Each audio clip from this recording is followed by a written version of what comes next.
Russian bullets, missiles, and tanks in Ukraine? Yes, I am. Thank you, President Biden. If sanctions cannot stop President Putin, what penalty can? I didn't say sanctions couldn't stop him.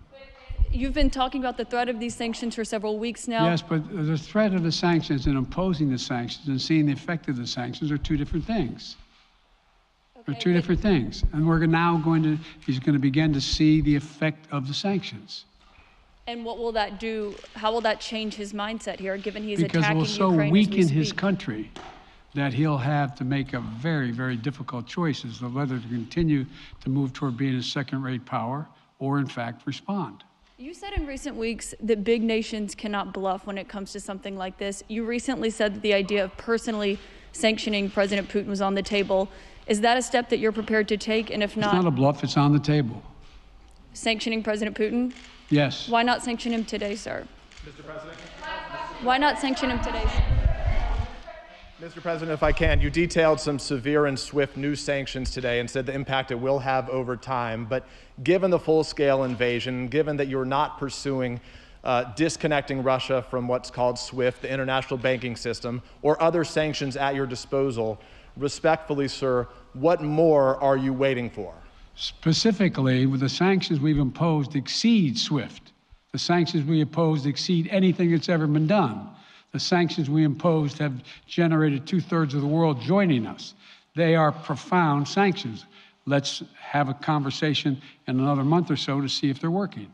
Yes. Can I ask you about Zelensky? Sir, you spoke to Vladimir Zelensky yesterday, sir. What's the risk that we are watching the beginning of another Cold War, and is there now a complete rupture in U.S. and Russian relations? There is a complete rupture right now in U.S.-Russian relations if they continue on this path that they're on.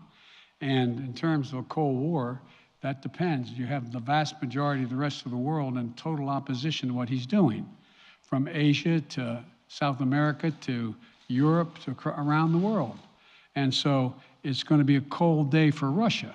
The idea, you don't see a whole lot of people coming to his defense.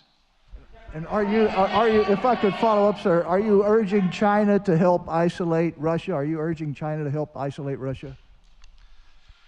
I'm not prepared to comment on that at the moment.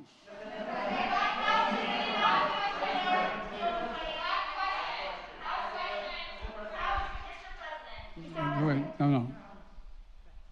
Yeah. No. He's had his hand up a long time. Thank you, Mr. President.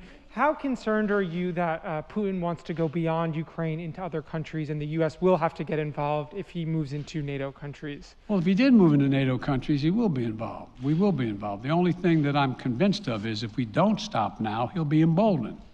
If we don't move against him now with these significant sanctions, he will be emboldened. And look, you know, well, anyway.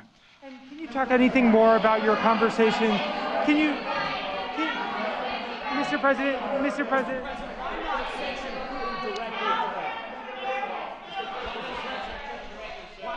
not sanction Putin directly today? Defense partner for the sir. I'm sorry, I can't hear you. Sir, India, which is a major defense partner of the United States, is India fully with you on the issue of Ukraine and Russia?